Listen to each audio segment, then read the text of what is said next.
Hi, my name is Aaron Ganga, and I'll be reading an excerpt from a story that I'm currently working on, currently untitled.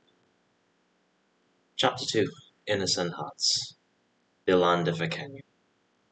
There was no silence over Akenya like the one on the night of falling stars. The hush swept over Gunagang Taran with the unnoticed mists of night.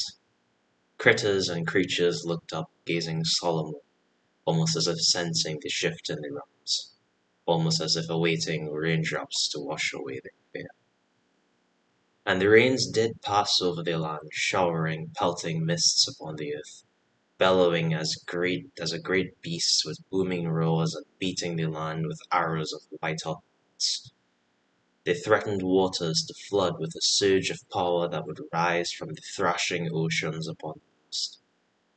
There, in far off fields beyond the walls of Yalvain, sat a man in the rain with his horde of sheep smiling evermore.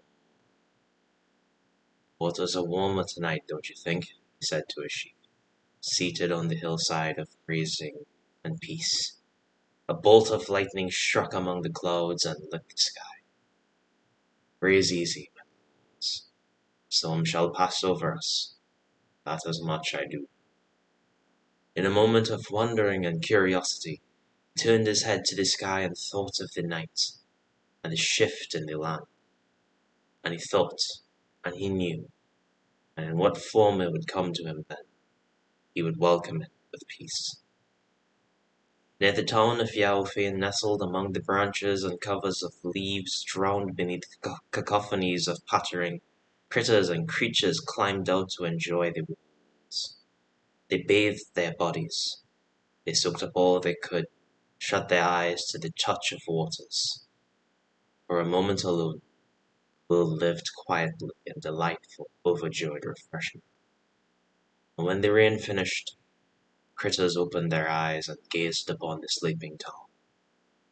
Their eyes shone like the fading stars from the night, their gazes unbroken and unaware of the oncoming events lying deep. Liam's decision. The rain had ended some time ago, and the town of Yalvain was drenched in dead silence. Every shack remained as dark as the cooling night, eerily silent as bands of sleeping animals awaiting their owners to feed them. The shade of the trees on the edge of the town murky and oily as the paintings Liam had seen before. When the rains came, he'd spent most of it waltzing through the empty streets, deafened by never-ending pattering, wondering when the gods might catch him and bring him back to Ea. When he's done, or if he will, Liam had thought.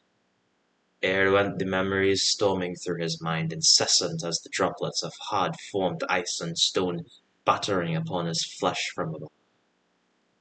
The wheezing, tired grunts of two people moving with one another as if they had been at it for hours before he'd found them. The sounds of skin slapping through the door. Imaginings of what could be on the other side storming the same as they did in that moment. Canaan's dead look in his eyes as he'd gazed at Leah, sliding open the door, meeting her eyes, meeting his eyes. Something burning Leah. He couldn't see. Had he sobbed? Wood thumping beneath his darting feet, then mud and water pattering upon the curve of his ears, his hair falling in straight locks. He'd imagined Ayoung's face then. Ayoung, who had been the owner of Liam's life so long as he knew himself and could remember, and all the children who lived in Yelvain. Ayoung would run up to him and drop into the mud, and he would look into his master's eyes and see his tears drip through all the dripping raindrops. Regrets, shame, hating himself, and Liam would shake his head and never want for that. Never for any of them. The vision would shift.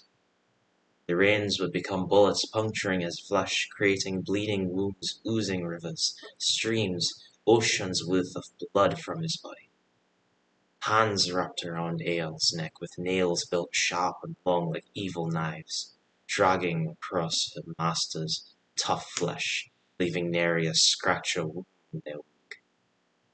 A face rose above his shoulder, and with her came the contortions of Aeon's face. Greed swelled on his lips as a twisted, beaming smile laced with poisonous joy. Red light like paint or blood smothered his skin.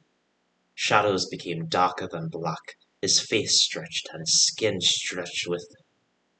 The woman holding onto him leaned forward and brought the Aeon with her. Out from the earth sprouted gnarled, bony hands. 7, 8, 9 of them that grasped onto Liam's body and pressed him into this murky sludge.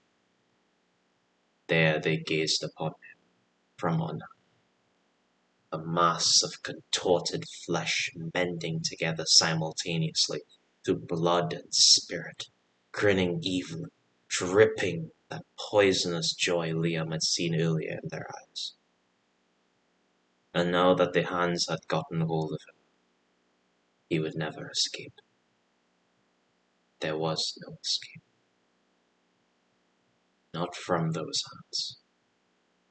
Not from Yao-Fain. As Liam stood in the doorway gazing out into the dark night, he wondered what he might tell his family in the afterlife.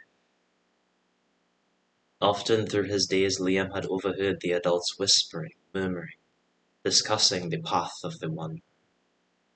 He'd always tried to imagine what the path looked like, or would be like. Walking among the stars, darkness, a glowing path of stones, or a brick road.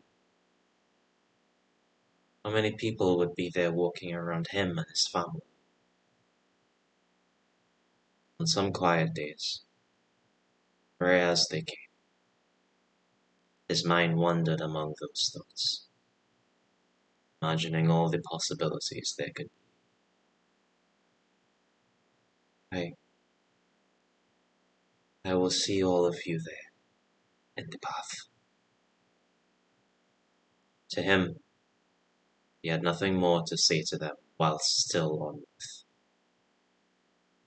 Liam lifted a heavy, heavy foot and took his step out into the cold, cold night. Thank you very much for listening. I appreciate it.